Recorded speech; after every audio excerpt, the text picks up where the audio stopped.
தமிழ்நாடே கேள்விப்பட்டிராத அதிரடி விலை குறைப்பு சூப்பர் சரவணா ஸ்டோர்ஸ். சொந்த வீடு வாங்க ஸ்டெப் ஸ்டோனுக்கு வாங்க. Step stone. முதல்வர் அவர் தான் போலீஸ் துறை மந்திரி பேப்பர்ல. சரிங்களா, அதிகாரப்பூர்வமாக அவர். ஆனால் இங்கே எதுவுமே அதிகாரப்பூர்வமாக நடக்கிறது இல்லை, எல்லாமே நிழல் முதல்வர் செய்கின்றார். சபரீசன் சார் அவர் தான் போலீஸ் டிபார்ட்மெண்ட்டு டே 1லேருந்து இன்ன வரைக்கும் கண்ட்ரோல் பண்ணுறாரு. முதல்வர் கண்ட்ரோல் பண்ணல. முதல்வர் பேப்பரில் இருப்பார் சார், கையெழுத்து மட்டும் அவர் போடுவார், அவ்வளோதான். அதிமுகவின் மூத்த தலைவர் செங்கோட்டையனை கட்சி விட்டு நீக்கிட்டாங்க. இப்போ அவர் தாவேக்கால இணைய போகிறதும் தகவல் வந்திருக்கு. போகட்டுமே. அப்போ எடப்பாடி பழனிசாமி அனாதையாக வரல மேடம், தனியாக இருப்பார்ல. இல்லை, நீங்கள் வீணா போன மீடியாலாம் இருக்கீங்களா, உங்களுக்கெல்லாம் வேலை வெட்டியே கிடையாது.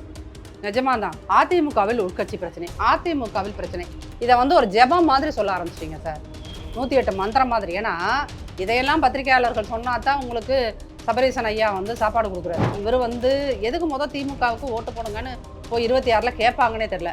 சட்டமன்ற கூட்டத்தையே நடத்த மாட்டேன்றீங்க. 3 நாள் சட்டமன்றத்தை நடத்துறதுக்கு உங்களுக்கு எதுக்கு மக்கள் ஓட்டு போடணும்?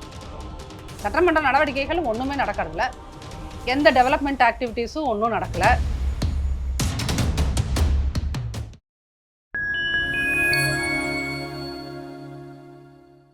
ஃபைன் டைம் மீடியா நேயர்களுக்கு வணக்கம். இன்று நம்மோடு இணைந்திருப்பவர் அதிமுகவை சேர்ந்த நாச்சியால் சுகந்தி அவர்கள். வாருங்கள், அவரிடம் அரசியல் சார்ந்த பல்வேறு கேள்விகளை முன்வைக்கலாம். மேடம் வணக்கம். மேடம் வணக்கம். தமிழ்நாட்டில் டிஜிபியே இல்லாமல் ரொம்ப நாளாக இயங்கிட்டு இருக்கு. அதனால சட்டம் ஒழுங்கு ரொம்ப கெட்டு போச்சுன்ற மாதிரி எடப்பாடி பழனிசாமி அவர்கள் தொடர்ந்து குற்றச்சாட்டு வச்சுக்கிட்டே இருக்காரு. உண்மையிலே எப்படி இருக்கு மேடம்?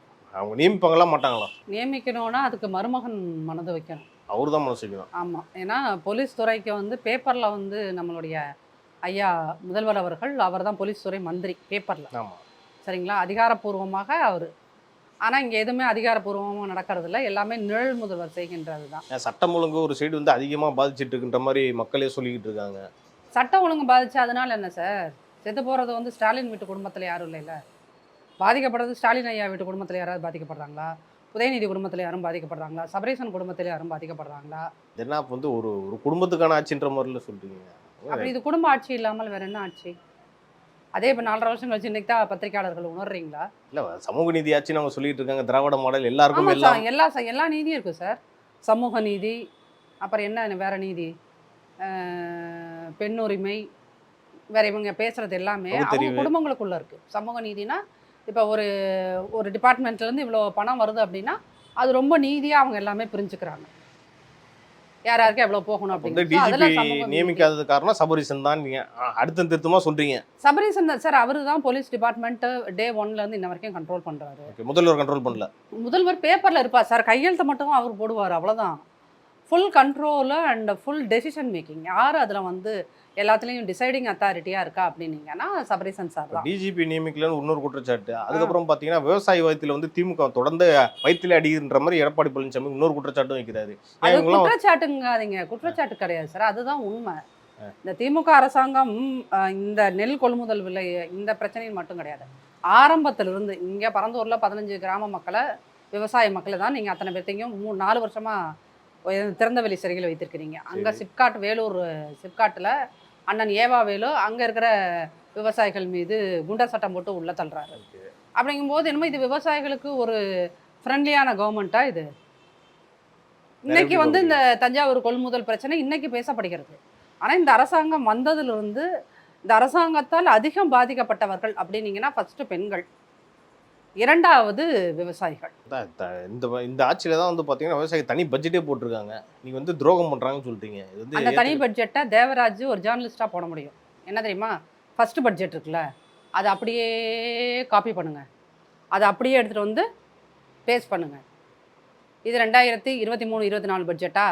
அந்த 23-24 அப்படியே காப்பி பண்ணுங்க, இன்னொரு இடத்துல பேஸ் பண்ணுங்க. அது 24-25க்கான பட்ஜெட். இந்த பட்ஜெட்டை நீங்கள் பண்ண மாட்டீங்களா? காப்பி பேஸ்ட் உங்களுக்கு வராதா? எதுக்கு பெரியனா தனி வேளாண்மை, கரும்புக்கு இவ்வளோ ஒரு 197 ரூபா குவிண்டாலுக்கு ஏற்றி கொடுக்கப்படும் அப்படின்னு அந்த ஃபஸ்ட்டு பட்ஜெட்டில் இருந்துச்சுன்னா அதே தான் கடைசி பட்ஜெட் வரைக்கும் இருக்குது. இந்த பட்ஜெட் போடுறதுக்கு உங்களுக்கு என்ன பெரிய ஞானம் வேணும், என்ன பெரிய அறிவு வேணும்? இதுதான் இவங்க நீங்கள் 4 வருஷமா காப்பி பேஸ்ட் பண்ணிட்டு இருக்காங்க. அதில் எந்த மாற்றமும் இல்லை. போய் சொல்ல நீங்கள் ஜஸ்ட் உங்கள் சிஸ்டத்தை எடுத்து பாருங்கள், உங்களோட மொபைலில் பட்ஜெட்டை பாருங்கள். ஃபஸ்ட்டு பட்ஜெட்லேருந்து இது வரைக்கும் ஒரு சின்ன எழுத்து கூட எதுலேயுமே மாறி இருக்காது. அப்போ இதை போய் நீங்கள் வந்து என்னது வேளாண்மைக்கு தனி பட்ஜெட் போட்டிருக்கீங்கன்னு இன்னைக்கு சார் நீங்கள் இப்படி பட்ஜெட் போட்டிருக்கீங்கன்னு போய் வேளாண்மை துறை மார்க்கை பண்ணுமே சொல்லிட்டு கேட்டிங்கன்னா அவர் நான் தான் விவசாயத்துறைக்கு மந்திரியா மறந்து போச்சு பாம்பாரு. அந்த ரேஞ்சுக்கு தான் கவர்மெண்ட் இவங்க ரன் பண்ணுறாங்க. சரிங்களா? சரி, விவசாயிகளுக்காக இவர்கள் செய்த விஷயங்கள் அப்படின்னு பார்த்தீங்கன்னா, இந்த விவசாயிகளுக்கு இது தனி மின் இணைப்பு கேட்டு அவங்க அப்ளை பண்ணவங்கள கிட்டத்தட்ட 80% பேருக்கு இவங்க இன்னும் மின் இணைப்பே கொடுக்கல. 4 வருஷம் முடிஞ்சு போச்சு. அப்போ இந்த மாதிரி இப்போ இந்த நெய்வேலியில் நிலம் எடுத்து கொடுத்த பிரச்சனையில் எவ்வளோ விவசாயிகள் பாதிக்கப்பட்டார்கள், போராடினார்கள். அப்படிங்கும்போது நீங்கள் வந்து இந்த கவர்மெண்ட்டில் ஸ்டாலின் அப்பா ஸ்டாலினால் அதிகம் பாதிக்கப்பட்டோர் அப்படின்னா அது விவசாய குடிகள். Okay madam. அடுத்தபடியாக வந்து பார்த்தீங்கன்னா அதிமுகவின் மூத்த தலைவர் செங்கோட்டையனை வந்து கட்சி விட்டே நீக்கிட்டாங்க. இப்போ வந்து அவர் தாவேக்கால இணைய போகிறதாவும் தகவல் வந்திருக்கு. இவ்வளோ ஒரு அனுபவம் கொண்ட ஒரு தலைவரை வந்து எப்படி மேடம் நீக்க அவருக்கு எடப்பாடி பழனிசாமி மனசு வருது? அது வந்து கட்சிக்கு ஒரு பெரும் பின்னடைவா இல்லையா? அது கட்சிக்காக உழைக்கிற, கட்சிக்காக சிந்திக்கிற, கட்சிக்காக பேசுகிற ஆட்கள் யாரையாவது நீக்கினாங்க? அப்படி யாரையாவது நீக்கியிருக்காங்க? ஏன்னா தொடர்ந்து பார்த்தீங்கன்னா அன்வர் ராஜா போயிட்டாரு, பிஹெச் பாண்டியன் போயிட்டாரு, மருது அழகராஜ் போயிட்டாரு. இன்னும் பல தலைவர்கள் வந்து திமுக பக்கம் தாவேகா பக்கம் படையெடுக்க வாய்ப்பு இருக்குன்றாங்களே. போகட்டுமே. அப்போ எடப்பாடி பழனிசாமி இருக்கும் அனாதையார் வரல மேடம், தனியாக இருப்பார்ல. இல்லை, நீங்கள் வந்து யார் இப்போ காங்கிரஸில் வந்து அது 137 வருஷ இயக்கம். அந்த இயக்கத்திலிருந்து கிட்டத்தட்ட எல்லா அந்த ராஜீவ்காந்தி ஐயாவுக்கும் முன்னான செட்டு இருக்காங்க பார்த்தீங்களா, அந்த தலைவர்கள் எல்லாரும் அந்த கட்சி வந்து பூத்து குலுங்கி 50 வருஷம் பதவியில் இருந்தபோது, அதிகாரத்தில் இருந்தபோது எல்லாத்தையும் நல்லா சாப்பிட்டவங்க எல்லாரும் இப்போ அது ஒரு 20 வருஷமாக பதவியில் இல்லைன்னொன்னே எல்லாரும் போகிறாங்க. அப்போது காய்ச்ச மரத்தில் இருக்கின்ற கனிகளை பறித்து சாப்பிடுவதற்கு தான் நாங்கள் அதிகாரத்தில் இருக்கிறோம்னா, அந்த மாதிரி இருக்கிறவங்க இருந்தால் என்ன, செத்தால் என்ன, போனால் என்ன, வந்தால் என்ன சொல்றாரு. மன கஷ்டத்தில் இருக்கேன், 50 வருஷம் இந்த கட்சியில் இருந்தேன், பாருங்க என்ன நீக்கிட்டாங்க, மன கஷ்டத்தில் இருக்கேன்னு ரொம்ப வருத்தப்பட்டு சொல்றாரு அவரு. இது மாதிரி எத்தனை பேர் வருத்தப்பட்டு இருக்காங்கன்னு தெரியல கட்சியில். இல்லை, இப்போ அவருக்கான வருத்தம் என்னங்க, தனக்கான கட்சியில் தனக்கான இம்பார்ட்டன்ஸ் கொடுக்கல அப்படின்னு வெளியே வந்து அவர் சொன்னாரா? சொல்லியிருக்காரா? அவர் வெளியே வந்து சொன்னப்போ என்ன சொன்னார்? இந்த செப்டம்பர் மாதம் 5ஆம் தேதி நான் வந்து ஒரு பெரிய பிரளயத்தை கிளப்புவேன் கிளப்பி வந்து என்ன சொன்னார்? நான் 10 நாள் உங்களுக்கு கெடு விதிக்கிறேன், நீங்கள் எல்லாரும் ஒன்று சேரணும் அப்படின்னாரு. நீ என்ன எனக்கு கெடு விதிக்கிறது அப்படின்னு சொல்லிட்டு பதவியை தூக்குனாங்க இல்லையா? அப்போது நீங்கள் வந்து பிரச்சனை இருக்குதுன்னு சொன்னால் ஒரு கட்சினா பிரச்சனை இருக்கத்தான் செய்யும். ஏன் திமுகவில் பிரச்சனை இல்லையா? திமுகவில் பிரச்சனை மட்டுமே இருக்குன்றாங்களே சார். நீங்கள் வந்து நான் அந்த வீணா போன மீடியாலாம் இருக்கீங்களா, உங்களுக்கெல்லாம் வேலை வெட்டியே கிடையாது. நிஜமாக தான். ஜேர்னலிஸ்ட்டுக்கு காத்தால எந்திரிச்ச உடனே அதிமுகவில் பிரச்சனை, அதிமுகவில் உள்கட்சி பிரச்சனை, அதிமுகவில் பிரச்சனை, இதை வந்து ஒரு ஜெபம் மாதிரி சொல்ல ஆரம்பிச்சிட்டிங்க சார். 108 மந்திரம் மாதிரி. ஏன்னா இதையெல்லாம் பத்திரிகையாளர்கள் சொன்னால் தான் உங்களுக்கு சபரீசன் ஐயா வந்து சாப்பாடு கொடுக்குறாரு. அந்த சாப்பாட்டுக்காக நீங்கள் எல்லாரும் என்ன பண்ணுறீங்கன்னா காலையிலேருந்து அதிமுகவில் உள்கட்சி பிரச்சனை, திமுகவில் உள்கட்சி பிரச்சனையே இல்லையா? இருக்கு, ஆனால் இந்த அளவுக்கு இல்லைல்ல. யாரை கட்சி விட்டு இல்ல மேடம், கட்சி விட்டு யாரும் வெளியே வரல. இருக்கின்ற உள்கட்சி பிரச்சனையை பேசினால் பத்திரிகையாளர்களுடைய எலும்பு முறிக்கப்படும், கால் உடைக்கப்படும், கை உடைக்கப்படும்ங்கிற நிலைமை இருக்கனால பேசுறதுக்கு பயப்படுறீங்க. அதிமுகவில் நீங்கள் அதிமுகவில் என்ன விமர்சனம் பண்ணாலும் யாரும் உங்களை கண்டுக்கவே மாட்டாங்க. ஏன்னா பத்திரிகையாளர்கள் பரப்புகின்ற பொய் தகவல்களால் வந்து ஒரு பெரிய கட்சியை சாய்க்க முடியாது அப்படின்னு அதிமுக ஸ்ட்ராங்காக நம்புது. 4-5 வருஷமாக டிபேட் நடத்துறீங்க, எல்லா டிவிலையும், பிரைம் சேனல்ஸ் எல்லாத்துலயும் டிபேட் நடத்துறீங்க. அதிமுக நல்லா இருக்கணும்ன்ற விருப்பத்துல கூட பத்திரிகையாளர் பேசலாம்ல, அதை திருத்திக்கலாம்ல. இங்க பெண்களுக்கு பாதுகாப்பு இல்லை, பத்திரிகையாளர்கள் பேச மாட்டாங்க. திமுகவில் ஒரு ஒன்றிய செயலாளர், அந்த ஆள் ஒரு என்னது உலகமகா பெண் பொறுக்கியாக வந்திருக்கான். ஒரு பொண்ணா 6 மாதம் வச்சு பாலியல் பலாத்காரம் செஞ்சுருக்கான். அவனை இன்ன வரைக்கும் கட்சியை விட்டு தூக்குனாங்களா? இன்ன வரைக்கும் அவனை கட்சியை விட்டு தூக்கியிருக்காங்களா? ஏன் தூக்கலை? ஏன்னா ஒரு ஒன்றிய செயலாளர் அப்பா முதல்வருக்கு, அப்பா ஸ்டாலினுக்கு பயப்படாம போடா அப்படின்னு சொல்றாரு. போடான்னு லிட்டரலா சொல்றாரு சார். நீ என்ன பெரிய இவரா? நீ என்ன பெரிய என்ன? ஏன்னா நான் அவன் இவன் பேசினா அப்புறம் அதுக்கு ஒரு வழக்கு போடுவீங்க, அதுக்காக சொல்றேன். நீ என்ன பெரிய இவனா, நீ என்ன பெரிய இவரான்னு அந்த ஒன்றிய செயலாளர் உங்களை வந்து ஒரு கேசத்துக்கு சமமாக நினைத்திருப்பதால் தான் அவரை வந்து உங்களால் இன்ன வரைக்கும் நீக்க முடியல. சரியா? குற்றச்சாட்டு, பாதிக்கப்பட்டவங்களோட வாக்குமூலம் எல்லாம் வாங்கியாச்சு. ஏன் கட்சியை விட்டு நீக்க முடியல? கட்சியால் அவருக்கு பணம் கிடைச்சிருக்கோ இல்லையா, ஆனால் கட்சியில் இருக்கின்ற நிர்வாகிகள் அந்த 6 மாதம் அடைச்சி வச்சுருந்த பெண்ணை இங்க எத்தனை நிர்வாகிகள் போய் பயன்படுத்திக்கிட்டாங்கன்றது யாருக்கு தெரியும்? அதெல்லாம் விசாரணையில தெரிய வரும் மேடம். என்ன விசாரணை? இதெல்லாம் பத்திரிக்கை போய் கேட்க மாட்டீங்க. ஒரு பெண்ணுக்கு இவ்வளோ பெரிய அநீதி நடந்திருக்கு, இவன் தான் மொத பொறுக்கியா? இந்த பாஸ்கரன் தான் மொத பொறுக்கியா? அவனுக்கு முன்னாடி தெய்வ செயல்னு ஒருத்தன் தான், அரக்கோணம் தெய்வ செயல். அவனை என்ன செஞ்சு கழிச்சிங்க? கிட்னி திருடிட்டு ஒருத்தன் ரொம்ப ரொம்ப ஜம்பமாக நடமாடிட்டு இருக்கான். அந்த கேஸில் இருக்கிறவனையெல்லாம் போலீஸ் என்னது தேடி கொண்டிருக்கான். அவன் உள்ளூரில் நல்ல ஜம்பமாக நடந்துக்கிட்டு இருக்கான். அப்போ இந்த ஒழுங்குல நீங்கள் சட்டம் ஒழுங்கா வச்சுக்கிட்டு அதிமுகவில் உள்கட்சி பிரச்சனை, கட்சியில் எந்த கட்சியில் ஜனநாயகம் இருக்கின்றதோ அந்த கட்சியில் பிரச்சனை இருக்கத்தான் செய்யும். அதை சால்வ் பண்றதுக்கு எங்க தலைமைக்கு தெரியும். இன்னொரு பக்கம் பார்த்தீங்கன்னா அடுத்தபடியா வந்து எடப்பாடி பழனிசாமி அவர்கள் கோபிச்செட்டிப்பாளையம் போறாரு 30ஆம் தேதி பரப்புரைக்காக. அங்க வந்து கவுண்டர் பண்ணணும், எடப்பாடி அவர்களை டம்மி பண்ணணுன்றதுக்காக தான் தாவேக்கால இணையறாரா செங்கோட்டையன்? டம்மி பண்ண வாய்ப்பு இருக்கா எடப்பாடி பழனிசாமியா? சார் இதுக்கு முன்னாடி ஓபிஎஸ் போனாரு, டம்மி பண்ணிட்டாரு. அவரும் கெடுலாம் வச்சிருக்காரு, ஒரு மாசத்துல கட்சி இணைக்கணும்ட்டு. கெடு யாருக்கு விதிச்சுக்காரு? அவர் கண்ணாடி போய் நின்னுட்டு அவரே கெடு விதிச்சுட்டா தான் உண்டு. சரியா?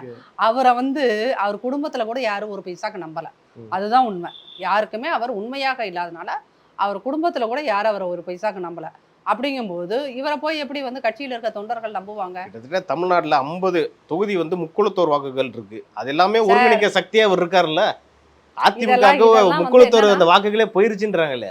அதாவது ஒரு சமூக ரீதியாக ஓட்டை பிரிக்கின்ற அளவுக்கு 2021 இருந்த ஓபிஎஸ்க்கும் 2026 இருக்க போற ஓபிஎஸ்க்கும் பெரிய வித்தியாசம் இருக்கு. சரியா? இன்னைக்கு அவரை அதிகம் காரி துப்புவது அவருடைய சமுதாய மக்கள் தான். ஓபிஎஸ் எங்க பார்த்தாலும் கல்லால அடிக்கணும்னு வெறிகொண்டு அலையிறது அவங்க சமுதாய மக்கள் தான். ஏன் அப்படின்னா ஓபிஎஸ் முதல்வராக்கினது யாரு?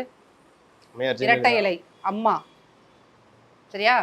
அப்போ அந்த அம்மா உங்களை ஒரு முதல்வராக்கி அழகு பார்த்ததற்கு நீங்கள் என்ன செய்தீர்கள்?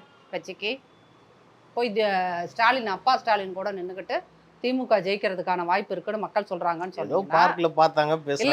அப்படின்னு சொன்னாங்க. இப்படின்னா இது என்ன ஒரு மரியாதை கட்ட சந்திப்புக்கு மரியாதை நிமித்தமான சந்திப்பா?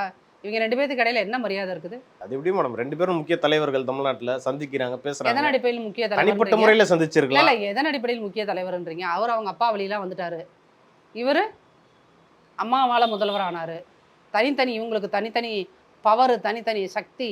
இன்னைக்கு ஸ்டாலின் ஐயா நாளைக்கு ஆட்சியை விட்டு போனாங்கன்னா இங்க தமிழ்நாட்டில் 4 பேர் தூக்கி குளிச்சிருவாங்களா? எடப்பாடி பழனிசாமி அவர்கள் தனிப்பட்ட செல்வாக்கு இருந்துச்சுன்னா இத்தனை தேர்தலில் ஏன் தோத்துருக்கணும்ன்ற கேள்வி வருது இல்லை? கருணாநிதி அவர்கள் தன்னுடைய வாழ்நாளில் 11 தேர்தல்களை சந்தித்தார். 7 தேர்தல்களில் கேவலமாக தோல்வி அடைந்தார். ஒரு முறை சிஎம்மாக இருக்கும்போது மைனாரிட்டி சிஎம்மாக இருந்தார். மைனாரிட்டி கவர்மெண்ட் ஃபார்ம் பண்ணுறதுக்கு ஆளுமை மிக்க எம்ஜிஆர் இருந்தாங்க, ஜெயலலிதா அம்மையார் இருந்தாங்க. ஆப்போசிட்டில் யார் இருக்காங்கன்றது இருக்குல்ல மேடம்? ஆப்போசிட்ல நீங்கள் வந்து ஸ்டாலின் ஐயாவுக்கு என்ன நீங்கள் ட்ரம்ப்பை கூட்டிகிட்டு வந்தால் எதிர்கட்சி நடத்த முடியும்? இல்லை, அந்த ஆளுமை வந்து எடப்பாடி பழனிசாமிக்கு இருக்கான்ற அந்த கேள்வி தான் வருது. அதுக்காக அந்த ஆளுமை இருக்கிறதுன்றதை பார்த்து பயந்ததுனால தான் சட்டமன்றத்தில் நீங்கள் எதையாவது ஒன்றா லைவ்ல போட்டிங்களா? எதிர்கட்சி தலைவர் 2 மணி நேரம் கண்டினியூஸாக உரையாற்றுகிறார். அவர் உரையாற்றினதுக்கப்புறம் அப்பா ஸ்டாலின் என்ன சொல்கிறார்? நான் என் உயிரை கொடுத்தாவது அந்த மேலூரில் டங்ஸ்டன் சுரங்கத்தை வந்து நான் நிறுத்துவேன் அப்படிங்கிறாரு. அது அந்த 2 மணி நேரம் உரைக்கு கிடைத்த இது. ஆனால் அந்த 2 மணி நேரம் உரையே போடுறதுக்கும் உங்களுக்கு தெம்பு இல்லை. அப்போ உங்களுக்கு ஏன் அந்த தெம்பு இல்லை? பயம். ஏன் அந்த பயம் வருது? நம்ம வந்து நாம் சோறு போட்டு ஒரு 100 பத்திரிகையாளர்களை வளர்க்குறோம். அந்த பத்திரிகையாளர்கள் எடப்பாடி அவர்களுக்கு ஆளுமை இல்லைன்னு தினமும் காலையில் பல்லு வளர்க்குறாங்களோ இல்லையோ காலையில் எந்திரிச்சு இதை கேமரா முன்னாடி பேசிடுறாங்க. சரிங்களா? அப்போ அந்த மாதிரி கேவலமான பத்திரிகையாளர்கள் உருவாக்கிய பிம்பத்தை அந்த 2 மணி நேரம் உரை ஒவ்வொரு விஷயத்துக்கும் அவர் பேசுகிறாரு. அது வந்து சாச்சிரும். அப்படிங்கிறதுனால தான் தைரியம் இருந்தால் இவர் வந்து எதுக்கு திமுகவுக்கு ஓட்டு போடுங்கன்னு போய் 26 கேட்பாங்கன்னே தெரியல. சட்டமன்ற கூட்டத்தையே நடத்த மாட்டேன்றீங்க. 4 நாள் 3 நாள் சட்டமன்றத்தை நடத்துறதுக்கு உங்களுக்கு எதுக்கு மக்கள் ஓட்டு போடணும்? சட்டமன்ற நடவடிக்கைகள் ஒன்றுமே நடக்கிறதில்ல. எந்த டெவலப்மெண்ட் ஆக்டிவிட்டீஸும் ஒன்றும் நடக்கலை. மக்களுக்கு உரிய திட்டங்கள் எதுவுமே போய் சேரலை. அந்த 1000 ரூபா காசை இந்த மாதம் நீ 15ஆம் தேதி டிசம்பரில் கொடுத்து டிசம்பர், ஜனவரி, பிப்ரவரி, மார்ச், ஏப்ரல் இந்த 4 மாதம் 4000 ரூபா வாங்கிட்டு உனக்கு ஓட்டு போடுவாங்க? இருக்கே போடுறன்ற மாதிரி தானே இருக்கு. மகளிர் எல்லாமே திமுக ஓட்டு போடுறேன்னு சொல்றாங்களே அப்படின்னு நீங்க தான் சொல்லிக்கிட்டு இருக்கீங்க. மகளிர் எல்லாம் ஒன்று ஏதாவது நீங்க சும்மா இப்போ கேமரா போயிட்டு எடுத்துட்டு போய் இந்த 4.5 வருஷம் ஆட்சியில் ஸ்டாலின் ஐயா ஆட்சி எப்படி இருக்குது அப்படின்னு சொன்னீங்கன்னா சும்மா யாராவது ஒரு 60 வயசு பாட்டிய மாட்டேன்னு நீங்க கேட்டு பாருங்க. அந்த அம்மா என்ன சொல்லுவாங்க தெரியுமா, இப்படி ஆள்றதுக்கா இவர் கலைஞர் மகன் வாய்க்கு சொல்லிட்டு இருந்தாருன்னு கேட்பாங்க. ஒருவேளை பீகார் மாதிரி 10,000 ரூபாய்க்கு இங்க திமுக அரசும் கொடுத்துட்டா மகளிர்ல சாரசாரியா ஓட்டு போட வாய்ப்பு இருக்குல்ல? கொடுக்கறதுக்கு கஜானா அளவில் துட்டு இருக்கணுமே பாஸ். இன்னைய தேதிக்கு கஜானால ஒன்றும் இல்லை, 0 தான் இருக்கு. இன்னைய தேதிக்கு கஜானால ஒன்றுமே இல்லை. அப்படிங்கும்போது நீங்கள் 10,000 ரூபாய்க்கு எங்கே கொடுப்பீங்க? ஆட்சி முடியும் போது உங்களை நம்பி எவன் கடன் கொடுப்பான்? இவங்க வீட்டு காசுல வந்து வேணால் எடுத்து கொடுத்து பார்த்து நீங்கள் ஜெயிக்கலாம். இவங்க பல லட்சம் கோடி ஒவ்வொரு டிபார்ட்மெண்ட்லேயும். சார் இன்னைக்கு அக்ரிகல்ச்சர் டிபார்ட்மெண்ட்டில், ஹார்டிகல்ச்சர் டிபார்ட்மெண்ட்டில் டீ காஃபி குடித்த செலவு எவ்வளோ தெரியுமா? 4 வருஷம் அது எவ்வளோ மேடம்? 75 கோடி. எவ்வளவு? 75 கோடி. வெறும் 4 வருஷமா டீ காஃபி மீட்டிங்லாம் நடக்கும்ல, அதில் டீ காஃபி குடித்த செலவு. ரொம்ப ஆர்டர் பண்ணியிருப்பாங்களா? அவ்வளோ டீயை குடிச்சிருக்காங்க. அவ்வளோ வேலை செஞ்சிருப்பாங்க, கலப்பில் குடிச்சிருக்கலாம். இப்படியெல்லாம் ஜாப்பு பண்ணுற, இப்படியெல்லாம் விளக்கம் கொடுக்குற பத்திரிக்கையாளர்களை கொஞ்சம் ஓங்கி குத்தினா நீங்களாம் நேர்மையாக நீதியாக பேசுவீங்கல்ல. 75 கோடி அவன் அப்பா வீட்டு காசு. யார் அப்பா வீட்டு கேஸ் அது? மக்கள் வரி பணம். டீ காஃபி கொடுக்கறதுக்கு 75 கோடி போகுமா? அப்போ இந்த மாதிரியெல்லாம் செய்கின்ற ஒரு அரசாங்கத்துக்கு சட்டமன்றத்தை நடத்த மாட்டேன். டீ காஃபிக்கு 75 கோடி ஸ்பெண்ட் பண்ணுற ஒரு அரசாங்கத்தை நம்பி மக்கள் ஓட்டு போடுவார்கள்னு நீங்கள் இன்னும் நம்புனீங்கன்னா மக்கள் உங்களுக்கு 26 மே மாதம் நல்ல ஒரு பதிலை சொல்லுவாங்க. திராவிட மாடல் 2.0 அரசு வராது, வாய்ப்பே இல்லை. இது திராவிட மாடல் 2.0 இல்லை சார், அது 2 பெரிய முட்டை. பெரிய முட்டை, சின்ன முட்டை கூட கிடையாது, பெரிய முட்டை. குடும்பமாக உட்காந்து எல்லாம் பொரிச்சிட்டிங்களா அந்த முட்டையை ஒழிய ஆட்சிக்கு வருவதற்கான வாய்ப்பு அப்படிங்கிறதுக்கு மக்கள் ஓட்டு போடுறதுக்கு ஏதாவது ஒரு நல்ல ரீசன் வேணும்ல. நான் ஓட்டு போடுறேன், ஒரு நல்ல ரீசன் எனக்கு வந்து பெண்கள் பாதுகாப்பாக இருந்தார்கள் அப்படின்னா பெண்கள் வந்து உங்களுக்கு ஓட்டு போடுவாங்க. பட்டியலின மக்கள் நாங்கள் உங்களோட ஆட்சியில் பாதுகாப்பாக இருந்தோன்னா அவங்க வந்து போடுவாங்க. இன்னமும் வேங்க வயலுக்கு நீதி கிடைக்கல, சரிங்களா? அப்போது பட்டியலின மக்கள் பாதிக்கப்பட்டிருக்காங்க. விவசாயிகள் எதுக்கு இந்த கர்மம் முடிச்ச கவர்மெண்ட்டுக்கு ஓட்டு போடணும்னு நினைப்பாங்களா இல்லையா?